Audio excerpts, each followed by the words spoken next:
और चलिए आगे बढ़ते हुए अब संभल की बात करेंगे। बात सपा की, जो संभल मुद्दे पर लगातार आक्रामक नजर आ रहा है। और ऐसे में समाजवादी पार्टी की बात करें तो अपने खिसकते वोटों को लेकर डर भी दिखाई दिया। और क्यों ना हो, क्योंकि संभल यूपी की सियासत का नया केंद्र जो बन चुका है। खिसकते वोटों को देखते सपा डेलीगेट संभल पहुंचते हैं और इस डेलीगेशन ने पहुंचकर चेक भी बांटे, जिसको लेकर भारतीय जनता पार्टी सवाल उठा रही है कि बहराइच पीड़ितों के लिए दरियादिली सपा ने क्यों नहीं दिखाई थी। क्या सपा जो दरियादिली दिखाती है वो भी हिंदू मुस्लिमों को देखकर दिखाई जाती है क्या? रिपोर्ट आपको दिखाते हैं।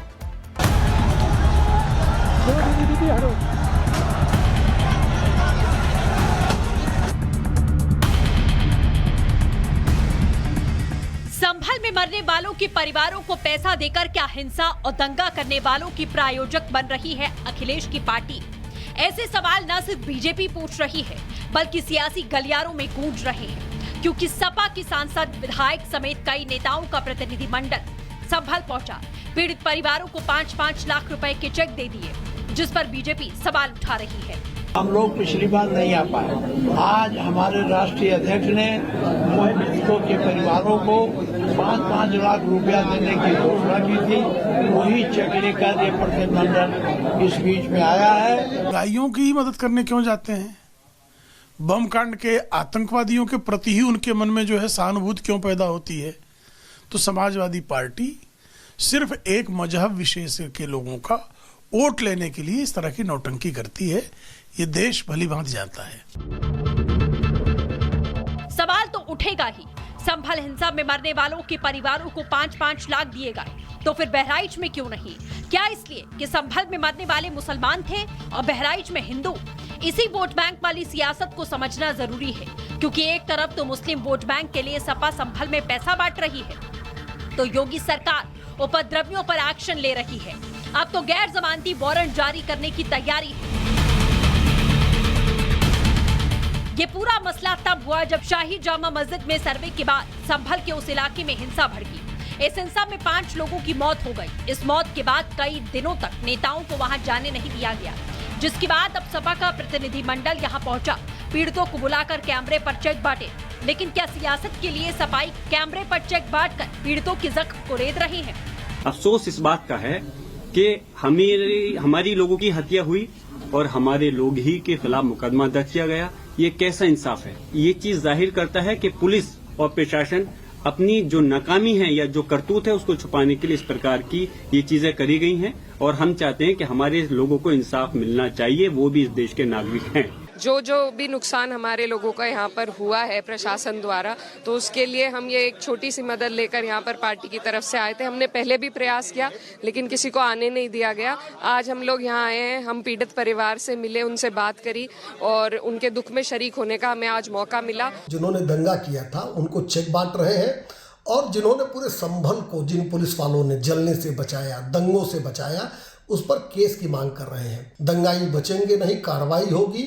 और जिन पुलिस वालों ने संभल और पूरे उत्तर प्रदेश के माहौल को खराब होने से बचाया है, उनके साथ सरकार खड़ी रहेगी। संभल सियासी दंगल का नया गढ़ बनता जा रहा है। हिंसा में मरने वालों के अलावा यहाँ कुएं बावड़ी मिलने और मस्जिद के सामने पुलिस चौकी बनने पर भी जंग छिड़ गई है। ये सब जो किया जा रहा है ये एक कम्युनल माइंडसेट है और उसी का मजाहिरा हम देख रहे हैं जो संभल में हो रहा है। शक करने की जो आपकी सोच है, उस शक करने की सोच को आप मजबूत कर रहे हैं इस तरह की हरकतें कर संभल में। अब अगर विदेशी आक्रमणकारियों की सांप्रदायिक करतूत की, क्रिमिनल और कम्युनल करतूत के सामंती संरक्षक बनेंगे तो इसी तरह के दावों की बकैती और धावों का बवंडर दिखाई पड़ेगा। तो समावेशी माहौल को खराब करने की हमेशा कोशिश करते रहते हैं। इसी तरह से इस तरह के भय और भ्रम का माहौल खड़ा करते हैं। संभल का हर दिन सियासत की भेंट चढ़ रहा है। यहाँ शांति की जरूरत है जो कानून व्यवस्था से आएगी, लेकिन सपा तो हिंसा के दौरान मौजूद लोगों के परिवारों को पैसा दे रही है। क्या ये हिंसा और दंगों को भड़काने वालों को स्पॉन्सर करने का लालच तो नहीं है? Bureau report, Republic Bharat. Delhi में आगे आने वाले समय में विधानसभा चुनाव है और ऐसे में दावों और वादों की लंबी झड़ी नेताओं ने लगानी शुरू कर दी है। अब अरविंद केजरीवाल की तरफ से कुछ ऐसे वादे किए जा रहे हैं जिसको लेकर सियासत भारी हो रही है और ये दावे और वादे इमाम से लेकर पुजारी तक पहुंच गए हैं।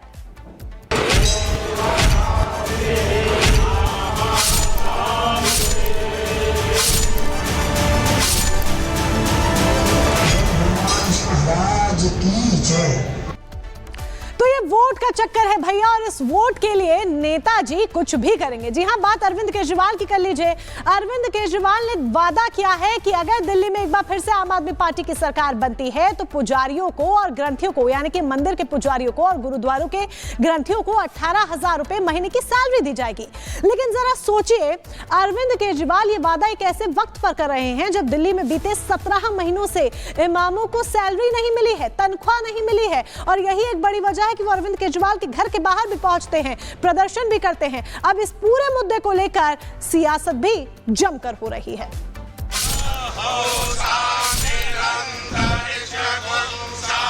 हाथ जोड़कर खड़े केजरीवाल, गले में फूलों की माला पड़ी है, पुजारी मंत्रोच्चार कर रहे हैं। मकसद चुनावी है और मौका केजरीवाल के नए फ्री वादे के ऐलान का है। वादा है कि अगर दिल्ली में फिर सत्ता में लौटे तो मंदिर के पुजारियों और गुरुद्वारे के ग्रंथियों को हर महीने 18,000 रुपए देंगे। आज इस योजना के जरिए हम इसे मैं वेतन या तनख्वाह नहीं कहूंगा, एक तरह से इनका सम्मान करने के लिए इसकी घोषणा कर रहे हैं कि लगभग 18,000 रुपए महीना इनको सम्मान राशि दी जाएगी हमारी सरकार बनने पर। दिलचस्प बात यह है कि कल ही योजना का ऐलान हुआ और खुशी की बात यह है कि पुजारी ग्रंथियों के लिए आज से रजिस्ट्रेशन भी शुरू है, जो चुनावी तारीख आने तक चलते रहेंगे। इस योजना का रजिस्ट्रेशन एक तरह से शुभारंभ करने के लिए मैं कनॉट प्लेस के हनुमान मंदिर जाऊंगा और वहां के पुजारियों का रजिस्ट्रेशन करके आऊंगा। फिर मेरे आरंभ करने के बाद पूरे दिल्ली के अंदर इसका रजिस्ट्रेशन चालू होगा। केजरीवाल ने एक और फ्री स्कीम का ऐलान किया तो सियासत भी हो रही है। बीजेपी कह रही है कि केजरीवाल की योजना हवा हवाई है, तो कांग्रेस कह रही है कि सिर्फ योजना ही फर्जी नहीं है, योजना का ऐलान करने वाले केजरीवाल खुद बेईमान हैं। 2013 से ये मौलवी और इमामों को तनख्वाह दे रहे हैं। 58,30,90,000 रुपए अब तक दे चुके हैं, लेकिन मंदिर के पुजारियों के लिए इसके पास पैसा नहीं था। आज जब चुनाव सर पर आ गए और इन्हें लगा कि खाली मौलवी और मौलाना से काम नहीं चलेगा तो इन्हें राम याद आने लगे हैं। यहाँ तो एलजी रुकावट है, केंद्र सरकार रुकावट है, लेकिन पंजाब में पहले ग्रंथियों को, पुजारियों को, इमामों को दे देना, मान दे। इतने झूठे हैं, इतने बेईमान हैं कि मैं कह नहीं सकता। और जो संदीप दीक्षित ने सही कहा था कि ये मुर्गी है, मुर्गी को पकड़ो इधर से, मुर्गी उधर चली जाती, मुर्गी उधर चली जाती। योजना फर्जी है या केजरीवाल बेईमान है, ये तो वक्त आने पर पता चलेगा। लेकिन जब से केजरीवाल ने पुजारियों और गुरुद्वारे के ग्रंथियों की रोजी रोटी के बारे में सोचा है, दिल्ली के पुजारी और ग्रंथी बेहद गदगद हैं। और गदगद हो भी क्यों ना, हर महीने 18,000 रुपए जो मिलेंगे और इससे बढ़िया नए साल का गिफ्ट और कुछ हो भी नहीं सकता। ये सुन करके बहुत खुशी हुई मुझे। अब मुझे ये पीछे जो है जैसे मस्जिद में जो मौलवियों को दे रहे थे, अगर उसी तरह से हम लोगों को भी जो है सभी मंदिरों में या गुरुद्वारों में सभी अर्चकों को दिया जाए तो ये बड़ी खुशी की बात है। केजरीवाल ने पुजारियों और ग्रंथियों के लिए हर महीने 18,000 रुपए देने का ऐलान करके चुनाव से पहले हिंदू समाज को साधने की कोशिश की, लेकिन मुस्लिम समाज इन दिनों उनसे नाराज है। दिल्ली में पिछले कई महीनों से इमामों को वेतन नहीं मिला है और इमाम पिछले कई दिनों से केजरीवाल के आवास के बाहर धरना दे रहे हैं। ऐसे में सवाल भी उठ रहे हैं कि जब साल भर में इमामों को दिल्ली की आम आदमी पार्टी सरकार वेतन नहीं दे पा रही तो पुजारियों और ग्रंथियों को वेतन कहां से देगी। Bureau report, Republic Bharat.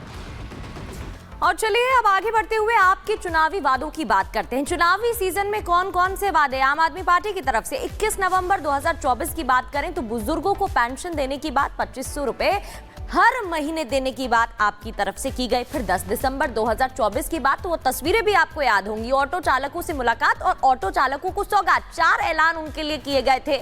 10 lakh का लाइफ इंश्योरेंस उनको दिया जाएगा, ये कहा गया, आपकी तरफ से दावा किया गया। इसके अलावा आपने 4 ऐलान किए थे जिसमें ऑटो चालकों को हेल्थ की बात भी कही गई थी। महिला सम्मान निधि योजना का ऐलान हुआ जो कि 12 दिसंबर 2024 आपने ऐलान किया, घोषणा की इस योजना की, जहां महिलाओं को 1000 रुपए हर महीने देने का दावा किया गया। 8 दिसंबर 2024 की बात करें तो संजीवनी योजना आप लेकर आई। 18 दिसंबर 2024 को संजीवनी योजना की बात कही गई, जहां बुजुर्गों का मुफ्त इलाज किया जाएगा, यह दावा आपकी तरफ से किया गया। और अब 30 दिसंबर 2024 की बात करें तो पुजारी ग्रंथी सम्मान योजना, जहां पर 18,000 रुपए हर महीने देने की बात आम आदमी पार्टी की तरफ से की गई। एक तरफ इमामों को सैलरी नहीं मिली तो दूसरी ओर क्या कुछ वादे और क्या कुछ दावे इस चुनावी समर में किए गए, ये आपके सामने।